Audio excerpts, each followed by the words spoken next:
അസ്സലാമു അലൈക്കും dear friends. ഇന്നത്തെ നമ്മുടെ സ്പെഷ്യൽ നിങ്ങൾ ആരും ഇതുവരെയും ട്രൈ ചെയ്ത് നോക്കിയിട്ടില്ലാത്ത ഒരു അടിപൊളി വെറൈറ്റി റെസിപ്പിയാണ്. നമ്മുടെ ഈ വീഡിയോ കണ്ടുകൊണ്ടിരിക്കുന്ന സമയത്ത് നിങ്ങൾക്ക് ഇഷ്ടപ്പെടുകയാണെങ്കിൽ ഒന്ന് ലൈക്ക് ചെയ്തേക്കണേ. അതുപോലെ തന്നെ നമ്മുടെ ഈ ചാനൽ ആദ്യമായിട്ട് കാണുന്നവരും ഇതുവരെയും സബ്സ്ക്രൈബ് ചെയ്യാത്തവരും പ്ലീസ് ഒന്ന് സബ്സ്ക്രൈബ് ചെയ്തേക്കണേ. ഞാനിടുന്ന വീഡിയോസ് ഉടനടി കിട്ടുന്നതിനായി സബ്സ്ക്രൈബ് ബട്ടന്റെ തൊട്ടടുത്ത് കാണുന്ന ബെല്ലൈക്കൺ കൂടി ക്ലിക്ക് ചെയ്തിട്ട് ഓൾ എന്ന ഓപ്ഷൻ എനേബിൾ ചെയ്യാനും മറക്കല്ലേ.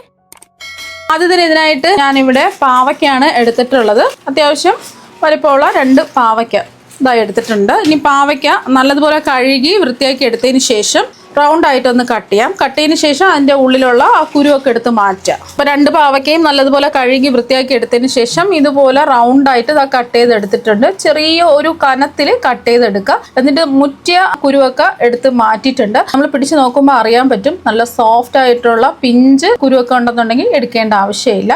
അത് നല്ലതാണ് കഴിക്കുന്നത്. അപ്പോൾ നല്ല മുറ്റിയ കുരുവെല്ലാം എടുത്ത് മാറ്റിയിട്ട് ആ പിഞ്ച് കുരുവൊക്കെ ഇതാ വെച്ചിട്ടുണ്ട്. നമ്മൾ പിടിച്ച് നോക്കുന്ന സമയത്ത് സോഫ്റ്റ് ആയിട്ടുള്ള പിഞ്ച് കുരുവൊന്നും കളയേണ്ട ആവശ്യമില്ല. വേണമെന്നുണ്ടെങ്കിൽ കളയുന്നതിൽ കുഴപ്പമൊന്നുമില്ല. ഈ ഒരു പാനിലേക്ക് 2 ടേബിൾ സ്പൂൺ നിലക്കടല ഇടാം. ഇനി നിലക്കടല ഒന്ന് റോസ്റ്റ് ചെയ്തെടുക്കാം. ഞാനിപ്പോൾ എടുത്തിട്ടുള്ളത് പച്ച നിലക്കടലയാണ്. റോസ്റ്റ് ചെയ്ത നിലക്കടലയാണെന്നുണ്ടെങ്കിൽ 1 മിനിറ്റൊക്കെ ഒന്ന് റോസ്റ്റ് ചെയ്തെടുക്കുക. മീഡിയം ഫ്ലെയിം വെച്ച് കൊടുക്കുക. 3 മിനിറ്റൊക്കെ ഇളക്കി കൊടുത്തപ്പോൾ നിലക്കടല റോസ്റ്റായി വന്നിട്ടുണ്ട്. അതിൻ്റെ തൊലി മാറ്റേണ്ട ആവശ്യമൊന്നുമില്ല. ഇനി ഇതിലേക്ക് ഒരു 15 വെളുത്തുള്ളി അല്ലികൾ ചേർക്കാം. ചെറിയ വെളുത്തുള്ളി അല്ലികളായത് കൊണ്ടാണ് 15 എണ്ണം എടുത്തിട്ടുള്ളത്. വലിയ വെളുത്തുള്ളി അല്ലികളാണെന്നുണ്ടെങ്കിൽ ഒരു 10 എണ്ണമൊക്കെ എടുത്താൽ മതിയാവും. വെളുത്തുള്ളി ചെറുതായിട്ടൊന്ന് നിറം മാറി വരണം. അതുവരെയും ഒന്ന് ഇളക്കി കൊടുക്കുക. അപ്പോൾ വെളുത്തുള്ളിയുടെ നിറമൊക്കെ മാറി വെള്ളത്തിൻ്റെ നനവൊക്കെ ഒന്ന് മാറി കിട്ടണം. ഇനി ഇതിലേക്ക് 1 സ്പൂൺ കുരുമുളക് ചേർക്കാം. അതുപോലെ തന്നെ 1 സ്പൂൺ വലിയ ജീരകം കൂടി ചേർത്തിട്ട് ഒന്ന് റോസ്റ്റ് ചെയ്തെടുക്കാം.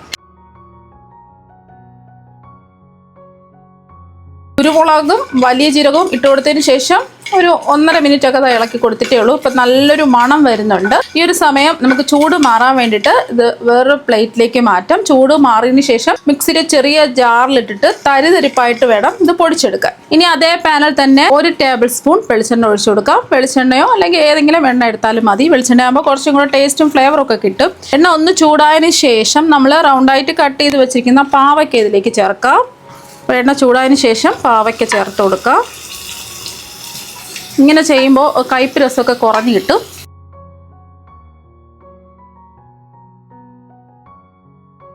ഈ പാവയ്ക്ക ഒന്ന് വഴറ്റിയെടുക്കാം. മീഡിയം ടു ഹൈ ഫ്ലെയിം വെച്ച് കൊടുക്കുക. ഒരു 2-3 മിനിറ്റ് ഇളക്കി കൊടുക്കുക. അപ്പോൾ പാവയ്ക്ക എല്ലാം ഒന്ന് വാടി ചെറുതായിട്ടൊന്ന് വെന്ത് വന്നിട്ടുണ്ട്. ഒരുപാടങ്ങ് വെന്ത് വരേണ്ട ആവശ്യമില്ല. ചെറുതായിട്ട് മൊരിഞ്ഞ് വാടി വന്നാൽ മതി. ഇത് മാറ്റി വയ്ക്കാം. ഇനി അതേ പാനിൽ തന്നെ 1 സ്പൂൺ എണ്ണ ഒഴിച്ചു കൊടുക്കാം. അപ്പോൾ എണ്ണ ഒന്ന് ചൂടായതിന് ശേഷം ഇതിലേക്ക് 1 സ്പൂൺ കടുകിട്ടൊന്ന് പൊട്ടിക്കാം. കൂടെ തന്നെ 1 സ്പൂൺ ഉഴുന്ന് പരിപ്പും കൂടി ചേർക്കാം. കടുകെല്ലാം പൊട്ടി ഉഴുന്ന് പരിപ്പിൻ്റെ നിറമൊക്കെ ചെറുതായിട്ടൊന്ന് മാറണം. കടുകെല്ലാം പൊട്ടി ഉഴുന്ന് പരിപ്പിൻ്റെ നിറം മാറി വരുന്ന സമയത്ത് ഒരു വലിയ സവാള ചെറുതായിട്ട് കട്ട് ചെയ്ത് ചേർക്കാം. ചെറിയ സവാളയാണെന്നുണ്ടെങ്കിൽ 2 എണ്ണം എടുക്കാം. വലിയ സവാള ആയതുകൊണ്ടാണ് ഞാൻ 1 എണ്ണം എടുത്തിട്ടുള്ളത്. ഒരുപാടങ്ങ് വയന്ന് ഗോൾഡൻ നിറം ആവേണ്ട ആവശ്യമൊന്നുമില്ല. ജസ്റ്റ് ഒന്ന് വാടി കിട്ടിയാൽ മാത്രം മതി. അപ്പോൾ സവാളൊക്കെ ജസ്റ്റ് ഒന്ന് വാടി കിട്ടിയിട്ടുണ്ട്. ഇനി ഫ്ലെയിം കുറച്ച് വെച്ച് കൊടുക്കുക. 1.5 ടീസ്പൂൺ മുളക് പൊടി ചേർക്കാം. ഇത് കാശ്മീരി മുളക് പൊടി ആയതുകൊണ്ടാണ് 1.5 ടീസ്പൂൺ എടുത്തിട്ടുള്ളത്. സാധാരണ എരിവുള്ള മുളക് പൊടിയാണെന്നുണ്ടെങ്കിൽ 3/4 ടീസ്പൂണൊക്കെ ചേർത്താൽ മതിയാവും. നമ്മളിതിൽ കുരുമുളകൊക്കെ ചേർത്തിട്ടുണ്ട്.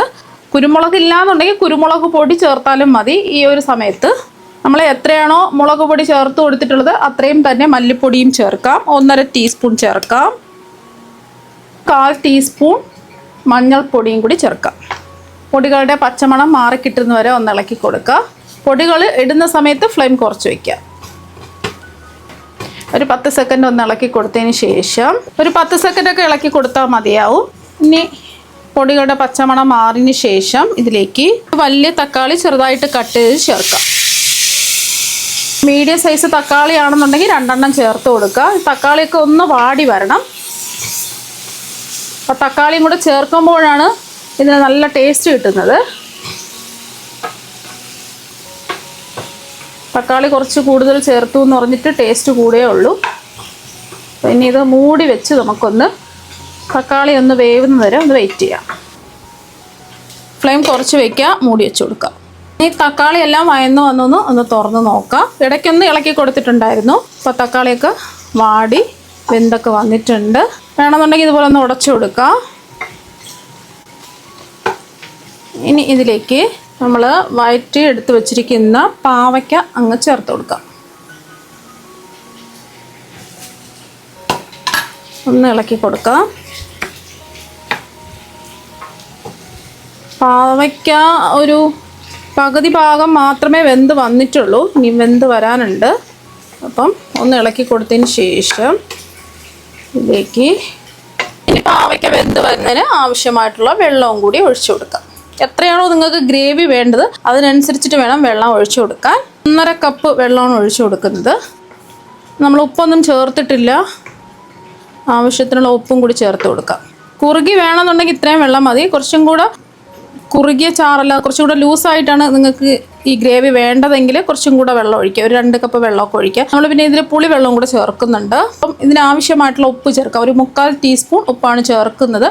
ഉപ്പ് കുറവാണെന്നുണ്ടെങ്കിൽ പിന്നീട് നമുക്ക് ചേർത്ത് കൊടുത്താൽ മതി.